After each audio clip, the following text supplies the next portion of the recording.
Hello, everyone. I'm Matthew Freedman, Matt F. the Oracle. Welcome to the Betting Pros podcast brought to you by BetMGM, where you can get a risk-free bet of up to $1,000 when you use the highly original promo code Betting Pros with your first deposit. Here with me to talk NFL Week 10 best bets is Gilles Gallant. Gilles, did I get that right? You were spot on, Matthew. Not Freeman, Freedman. Okay, there we go. All right, now that we know each other's names and we can enunciate them correctly, Gilles is a sports betting analyst at Action Network. Awesome to have him on the show. Gilles, how is the season going for you? It's going well. I will say that touchdowns and just unders in general are trending. So from an under standpoint, doesn't lend itself that well for myself, who routinely is betting touchdown scores. So I'm starting to get a little bit of momentum lately, but the first 3 to 4 weeks, the first 6 weeks, they were trending like almost like 100 touchdowns less in comparison to 2 years previous, right? So it just made the margin for error was just slimmer. So now in the last couple of weeks, I think everybody's making adjustments. The odds are starting to see adjustments as well. So it's starting to be positive regression, as they say. Yes. So this was going to be my follow-up question. Scoring is down. You are the touchdown prop guy. So I'm imagining that for first touchdown scored, there really hasn't been much of an impact. But for anytime touchdowns, massive impact. And you say the market has, at this point, seemingly adjusted for it. That's right. And where you're seeing it too is in the range between kind of like the sweet spot that I think a lot of bettors like to look, because I don't think a lot of guys like to bet on minus odd touchdown players. They like to bet on the guys that between like the plus 110 to plus 200 range.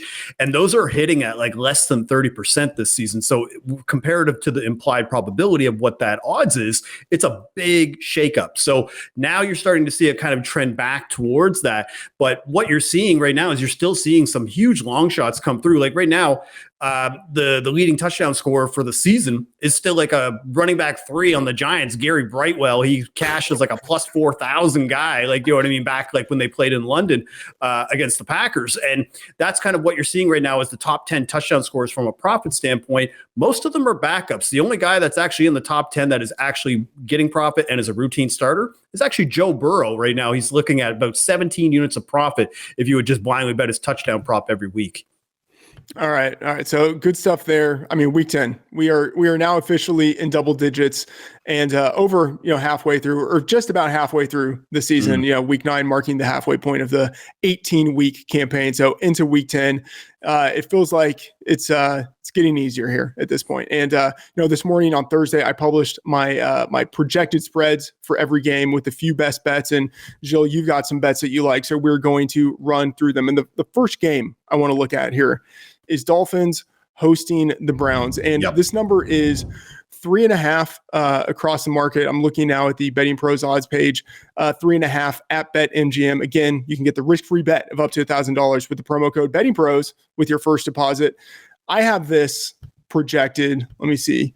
I pulled up a lot of things before we started recording. One of the things I didn't pull up was the article that I published. So I need to pull that up so I can remind myself of exactly what my projection is and why I'm betting on the Dolphins in the first place. But I have this projected at, 5 points here. And I think that first of all, trends, some people like them, some people don't. But I think one thing that is undeniable, and we saw this especially early in the year, Miami has a real home field advantage with the temperature discrepancy there. And, quarterback Tua Tagovailoa at home is 10-4 against the spread.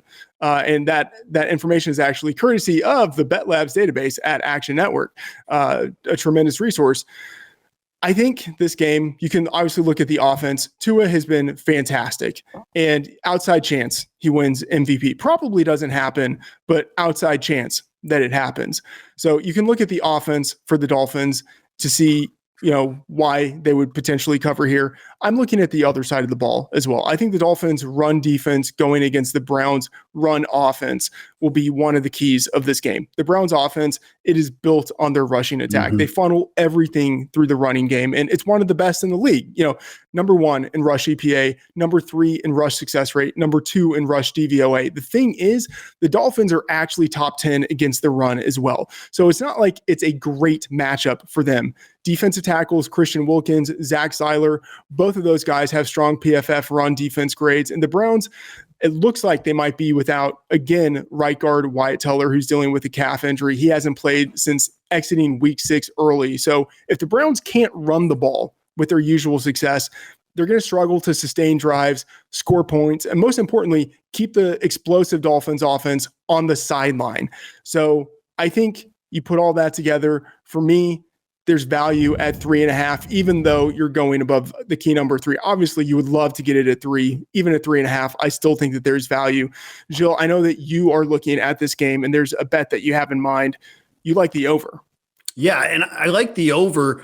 It could be 49.5, depending on the sports book right now. I think I'm seeing it at BetMGM at 49 right now. So I do like the over in this spot, mainly because while I do agree with you that the Dolphins are fairly good in between the 20s as far as stopping the run, I think the Browns should be able to counteract that, mainly because of how much they do run the ball, regardless of game script and situation, and also just because of their efficiency in doing it. They're first overall in runs of 20 or more yards. And when you have a guy like Nick Chubb and Kareem Hunt to be able to kind of change it up and be able to give defenses different looks, I think it just keeps defenses off balance in comparison to some of the offenses that they have faced.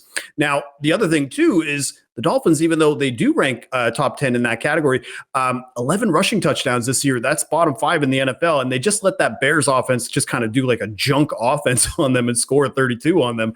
And although I do think Wyatt Teller right now and David Njoku may not play, it's kind of up in the air right now. I'm not sure if I'm willing to kind of say that the Browns run game will be neutralized just because those two guys don't play. But I do think, the fact that they are second in rush yards and touchdowns this season, I think that could put them in a spot where they could get up early, maybe put up 2 quick touchdowns and then have to put the Dolphins offense, explosive pass offense, in play, where they're going to have to start throwing to guys like a Tyreek Hill and Jalen Waddle, who've combined for over 500 receiving yards just in the last 2 weeks.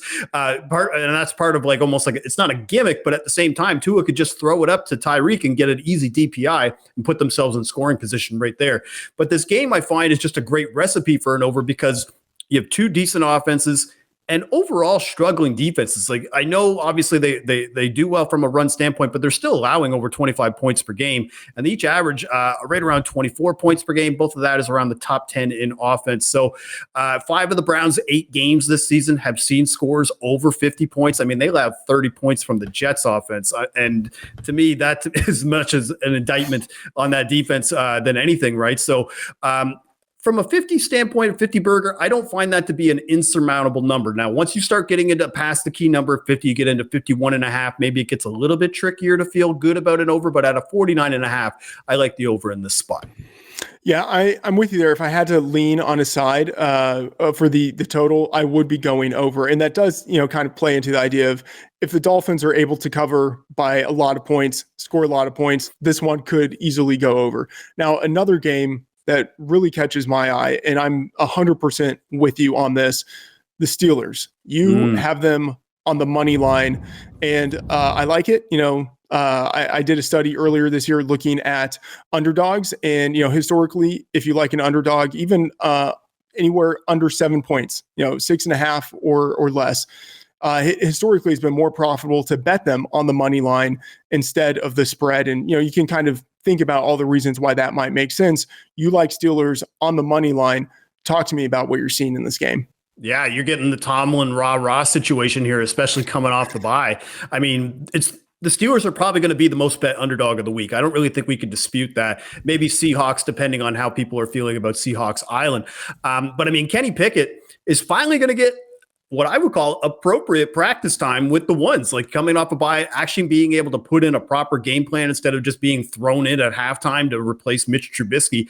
And also the defense might be getting a little bit of a jolt this week from TJ Watt and actually apply some pressure on Andy Dalton. And you saw in that Ravens game on Monday, especially with the Saints likely coming off a short week as well, that anytime the Ravens started to apply pressure, Andy Dalton became Andy Dalton again. And it was actually pretty alarming of how the Saints could not move the ball at all. And, Mike Tomlin at this point, especially with Andy Dalton, I think he's pretty familiar with Andy Dalton at this point as far as player tendencies.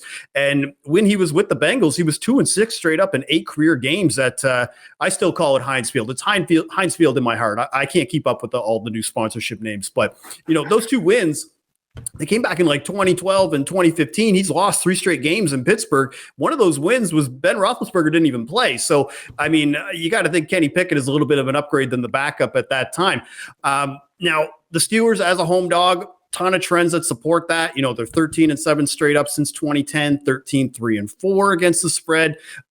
And the run game should actually see a little bit of an improvement this week. Now, this isn't meant to be an overall knock on Najee Harris, but that Liz Frank injury is really affecting his run ability. Like, he's only averaging 3.3 yards per carry. And so Jalen Ward is actually going to be able to come in here. I think he's going to be able to move the ball a little bit more effectively for this offense. And also from a touchdown perspective, really like Deontay Johnson to score a touchdown this week and finally break through, because if no Marshawn Lattimore is there, I mean, he's got 76 targets already this season, and he has yet to catch a touchdown. He's getting routinely double-digit targets every week. I think Kenny Pickett and the Steelers are going to roll in this game. Yeah, the Deontay Johnson call. I mean, I put him in my fantasy favorites article each week because he's getting so many targets. He's getting some carries. At some point, targets, routes, snaps have to turn into yards and touchdowns. At some point it happens. And now with the departure of Chase Claypool, maybe he starts to see even a little more opportunities, both in terms of target volume and, maybe operating downfield a little bit more, moved around the formation a little bit more. We have to see, but I'm with you on Deontay Johnson, and with you, I mean, really for the entire thesis here of this play. I mean, Mike Tomlin as an underdog, absolutely love it. Mike Tomlin at home, perfect. You put those two together, and I mean, Tomlin against the spread, 15-3-3 for his career as a home underdog. Like, that is an unfathomable type of against the spread record over a decade of time. So absolutely fantastic. This is the type of spot where you historically do see the Steelers outperform. And I hadn't even thought about the Andy Dalton connection of that Steelers staff having familiarity with Dalton from his years in the division. And it makes sense, and TJ Watt. Yeah. If he returns, man, this line, you could see it move. He's one of the few defensive players that could actually move a line like that. And he floats all boats. So it's just one of those things that, like, you saw in week 1 how effective he was at causing pressure. He only finished with 1 sack, but it felt like he probably could have had 10 in that game. And if he's back, I mean, it's just, it just immediately elevates the secondary. Minka Fitzpatrick might get an interception in that game as a result. I just think that the Steelers, there's just not really many ways that you could talk me out of it other than telling me that they have a rookie quarterback. That's really it. I know. And it's not just edge rusher TJ Watt. You've also got safety Damontae Kazee, who has a chance to return off of IR this week. I have this line right now projected as Steelers 0.75 underdogs. Now, the thing is, there's room for improvement in this line. Obviously, if Watt returns, but then you look at all of the injuries, and you mentioned Marshawn Lattimore, potential he doesn't play in this game. I don't think he's going to play. No. Coach Dennis Allen has said that there's really no timeline on his return through 2 days this week. He hasn't practiced. He's missed multiple weeks already with the abdomen injury. So you got that going for the Steelers. And then on the other side, the offensive line for the Steelers is really injured. And people kind of forget, like, left tackle, like Trevor Penning, their starting left tackle, has been out the entire season. Left guard Andrews Pete exited last week with a tricep injury. He's yet to practice this week. I don't think he's going to play.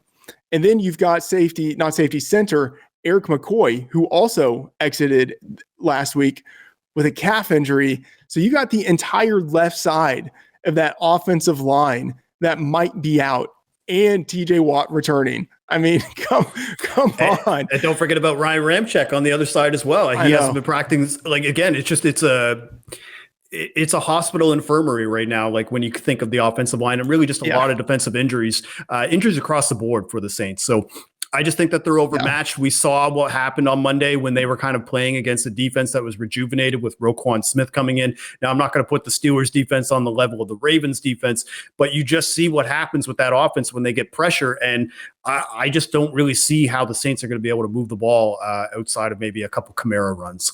Yeah, and the thing is, if they are so injured on the offensive line, I think they're going to struggle to run the ball anyway. Because I think with TJ Watt there, and then you got on the interior of the defensive line, Cameron Hayward, Larry Ogunjobi, like that's a top 8 defensive line. I'd say conservatively a top 8 defensive line, and that's against the pass and against the run. And so if the Saints are that injured on the offensive line, I think they're going to struggle passing and running. So that means I very much like the Steelers here. I'm with you there. And by the way, I bet this at +2.5. It is 1.5 now in the market. I still think there's value at 1.5, but I did get it at 2. Logged it in the Betting Pros app where you can sync up with sportsbooks. You get free betting advice and picks. You can track different experts, track line movement, track your own bets. You get sports betting alerts. We monitor all the major sportsbooks so you can see which book is offering the best line on any bet at any given moment. So download the app today in the Apple or Google Play Store. Okay. Another game I'm looking at here. It's very fishy of me. I don't care. Chiefs. I'm on the Chiefs here. Going against the Jags. The Chiefs at home, 9.5 point favorites. I think this number should be 10. Like within the market, it should be 10. I have it projected at 11.5. So I'm still seeing value. Anything below the key number of 10, I very much like it in this spot. And normally, there are a number of things that you could point to, but in the end, Travis Kelce, going against a Jags defense that is just totally ill-equipped to face him. I highlight Travis Kelce in my fantasy favorites piece this week, but he has either 90 yards or a touchdown in every game this year but one. He leads all tight ends in targets, red zone targets, plays at 20+ yards. Like he's Travis Kelce. Like he's awesome. We know who he is. He easily leads the Chiefs in receptions, yards receiving, touchdowns, and regardless of matchup, he tends to dominate. The thing is, he's got an incredible matchup in this game. The Jags are number 22, dead last in the league in defensive pass DVOA against tight ends. And on top of that, safety Rayshon Jenkins is out with the concussion, so he hasn't returned to practice yet. I'm kind of skeptical he's going to play this week. He's in the concussion protocol. And then there are other safeties. Andre Sisco almost never plays up in the box, so it's not as if he's going to man up Travis Kelce. And Andrew Wingard, he's a special teamer. And then you look at the linebackers, man, those guys are exploitable, right? You've got Devin Lloyd. You've got, I'm not going to be able to say his name, Foyeside Olakun. Both of those guys, total liabilities in coverage. They've been targeted 95 times. They've allowed 807 yards on 78 receptions. Like Travis Kelce, even in triple coverage against these guys, he's open. So if the Jags can't contain Kelce, I don't think there's any way they're limiting that Chiefs offense from just absolutely going off. I know the Chiefs at home, 9.5 is a big number. It's it feels fishy. I don't care. I still see value on this. Gilles, I don't know if you have an opinion on this game either way. And if you disagree, it's totally fine. No, I was actually going to say the one edge that I don't think you mentioned here is Andy Reid over Doug Peterson. Like right now, I just think Doug Peterson decision-making and a lot of the things that he's been doing, especially in games, like he'll get a little bit of credit here for the way that they rallied the team in the second half against the Raiders. But the first half, they did not look prepared at all. Like, and you just mentioned about how their secondary was getting gashed. Like Devontae Adams had 9 catches and 150 yards and 2 touchdowns in the first half. Like they didn't know what to do to stop that offense. This is not the Raiders. The Chiefs are going to be consistent front to back. And again, a matchup nightmare like a Travis Kelce, a guy who gets taken routinely like top 5 in every fantasy draft that you ever do, especially in PPR situations.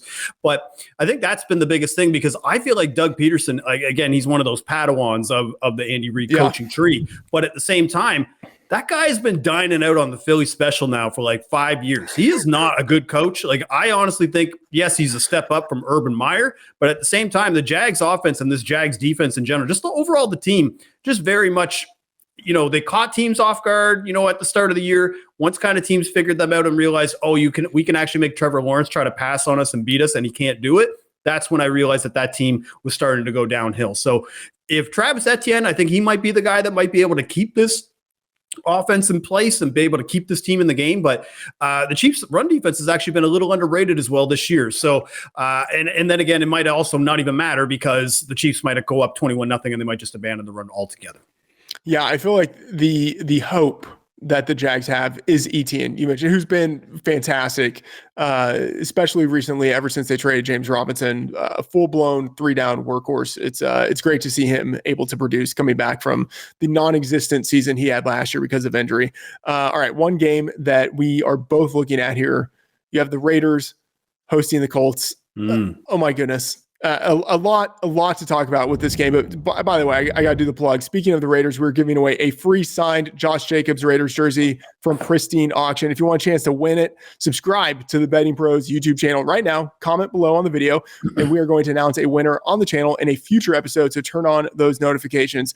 Gilles, Colts on the road in Las Vegas. I mean, talk to me about what you're seeing in this game.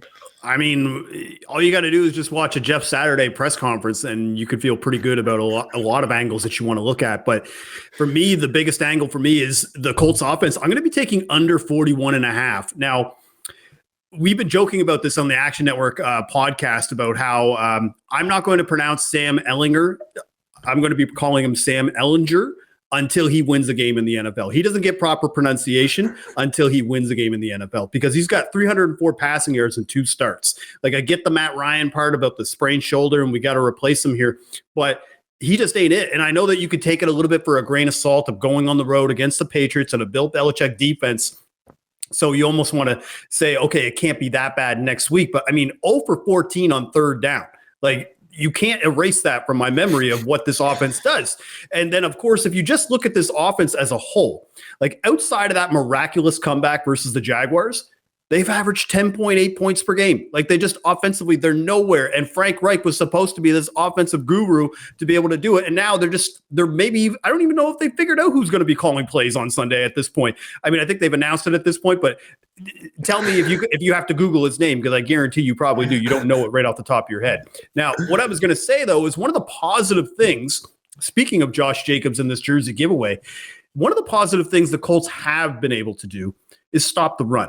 Now, they've only allowed 160 rush yards in the last 2 games against 2 fairly effective run offenses in both the Commanders, above average, but also the Patriots. That's their bread and butter, and was able to hold them to less than 100 yards. So that's fairly impressive to do that. But like, even when they faced Derrick Henry in that last game when they lost 19-10, like, he did rush for 130 yards, but he had to get 30 carries to do it. Like, of course, like, that's a Derrick Henry special, but not every running back is going to be afforded 30 carries and opportunities to get to that kind of line. Now, what that means then is that's going to make Derek Carr have to pass more. And I don't know if I'm going to be trusting that anytime soon, just because it's been pretty dreadful for me when I'm watching this. Like, obviously, we saw the Davante Adams and the connection there, but the pass offense has just been really struggling to be consistent. Like, he has 11 passing touchdowns this year, Derek Carr, but only 3 have been in the second half. Like, they start off strong and then they just kind of phase out. I mean, even Hunter Renfrow and Darren Waller, both of those guys just got put on IR today. So there's 2 less weapons for the Raiders now. And Gilmore been one of the higher graded cornerbacks this year, according to PFF. He's going to match up with Davante Adams. I think he should be able to at least slow him down. I don't know if you can really slow down Davante Adams, but maybe just a little bit to make him work for it. But the Colts defense, one of the things that they've really done well as well, and again, I don't want to give too much credit to the Colts, but let's hear me out on this one. They've excelled in the second half. Like, one of the things that they've been really effective at doing is making halftime adjustments, because they only allow 7.3 points per game in the second half, and that's 4th in the NFL. So I think if Indy can hang around just a little bit, don't let it get too out of control in the first half, kind of maintain these explosive plays, I think this game is going to go under comfortably. And I think, I still think the Raiders are probably going to win very handily. I just think if you're going to be looking at unders in this game, also consider unders for Colts team totals as well. Mm-hmm.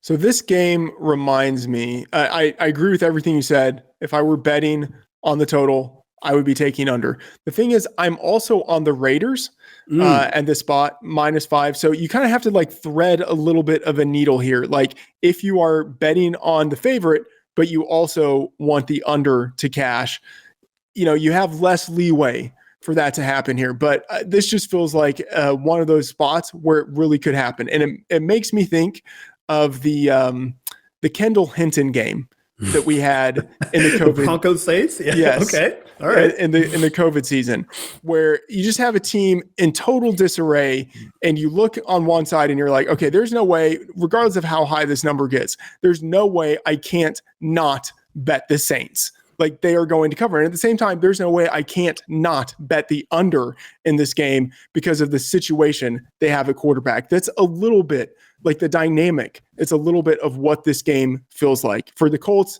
you have interim head coach Jeff Saturday. I mean, real Ted Lasso vibes coming from that guy. He's never coached an NFL or college game, never been on an NFL or college staff. He wasn't even a winning high school football coach. I was going to bring that up. Okay. Thank you for bringing that up. Okay, good. Yeah, absolutely amazing, right? Interim offensive coordinator, Parks Frazier, who I definitely never heard of. And that sounds like a totally made up name, Parks Frazier. He's never coordinated an offense, never called plays at any level. And then you have third string turned starting quarterback, Sam Ellinger, if you want, that's fine with me. 6th round draft pedigree, just 2 starts, 5 adjusted yards per attempt for his NFL career. I mean, they are going to be so bad on offense. And part of what will make them so bad is that I think they will be extremely conservative on offense. Like, Jeff Saturday has already said that he's going to be fine settling for kicks, settling for field goals, and settling for field position, right? I mean, he was asked about, rolling the dice on 4th down as often as Frank Reich did. And he said, and I'm quoting, "I'm an O lineman, bro. I work awfully hard to get points. I'm going to take points. It's a hard living in there, man." This is great. That guy is now an NFL head coach. So they're going to be extremely suboptimal on offense. And I think that means running the ball quite a bit. And so, I think for me, part of this is looking at the Raiders' run defense against the Colts' run offense. Obviously, Jonathan Taylor is great, but he's dealing with an injury. Mm-hmm. And man, the Colts, they might want to run the ball. They have been terrible at running the ball this year because of their offensive line. I mean, literally dead last or second to last in every key rushing efficiency metric. And at worst, the Raiders are average against the run, but they've actually been number 5 in run EPA. Like, they've been pretty good against the run. And so if you have one team who's stupidly wanting to run the ball and can't do it all that well, going against a team that's actually pretty good in run defense, I'm liking that quite a bit. And I'm just going to say, if the Raiders cannot shut down this offense and they cannot cover the spread, Josh McDaniels needs to be fired immediately. Like this, and it's an indictment on all NFL head coaches. Like, what do you do here? Like, if you can't beat some guy who's never coached before at this level, coming in off the street in the middle of the season with an offensive coordinator who's never called plays before and a quarterback who might not deserve to be in the league, what are you doing here? You're not even a touchdown favorite and you're at home. So the Raiders better cover this number. It's crazy that you said that, like, because I don't really use motivation, like as the NFL. Like, everybody is motivated, everybody's trying to get paid.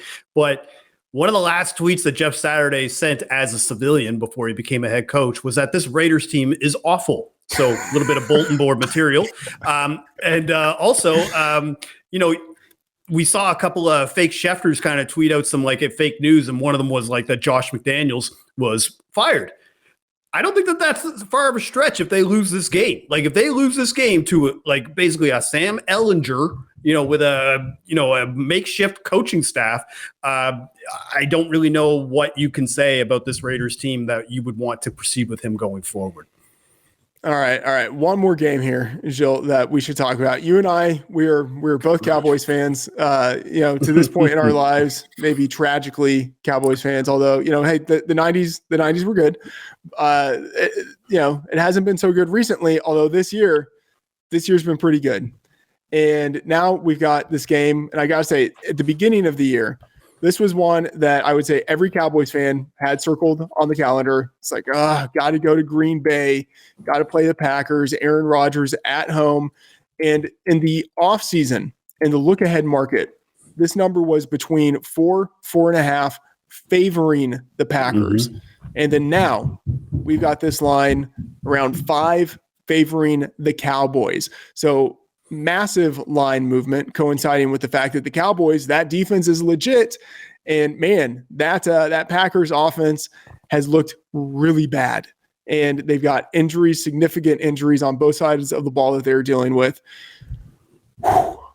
Isn't it crazy? Isn't it crazy though, Matt? Yeah. Like as a Cowboys fan, to say that out loud, that our defense is legit. Yes. Like that is something that has never been a case for us. You know, we've had like DeMarcus Ware, and you know, you've had some decent defensive players over the years, but it was just one guy. And not to say that Micah Parsons isn't just one guy, but that collective unit is like, as a result, he's floating all boats and kind of elevating that unit. So, but that being said, you're right. At the beginning of the season, part of the reason why we circled this matchup is because a lot of us already had it circled as a loss, because going into Lambeau, it's near impossible to kind of win in that scenario. And Aaron Rodgers has owned us in his career. So at that point, you kind of think, okay, well, you know, Cowboys, you know, hopefully we're, you know, above 500. We'll take that as an L and we'll close out the season on some divisional wins and hopefully, make the playoffs.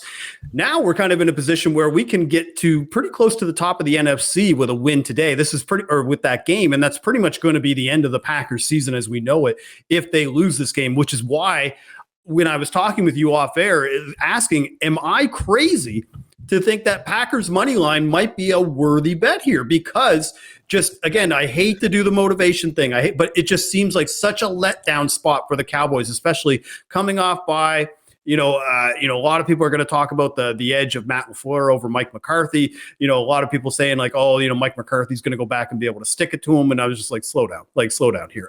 So I think that's what my thing here is, that looking at this at a spread of +5, historically, this is the biggest spread that Aaron Rodgers has ever had as a home dog. And historically has covered very well in this spot. And even against Buffalo, I was a little encouraged with the fact that, they still gave over 20 carries to Aaron Jones. He still had like about 120 yards. I think they're going to be able to still run the ball on this defense, even as formidable as the Cowboys have looked. So I'm not saying to take Cowboys money line. I'm just saying that I don't think it's crazy that people are considering it. Do you feel that way as a fellow pragmatic Cowboys fan?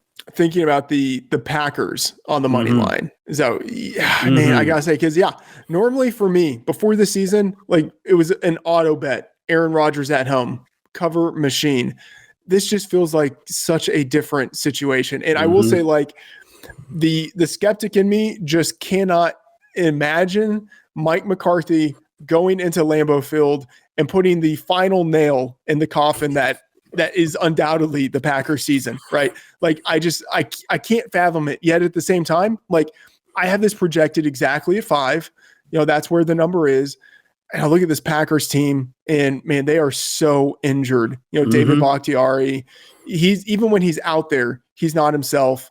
Devondre Campbell, linebacker, like their best pass rusher, and Rashawn Gary just went out for the year with an ACL injury.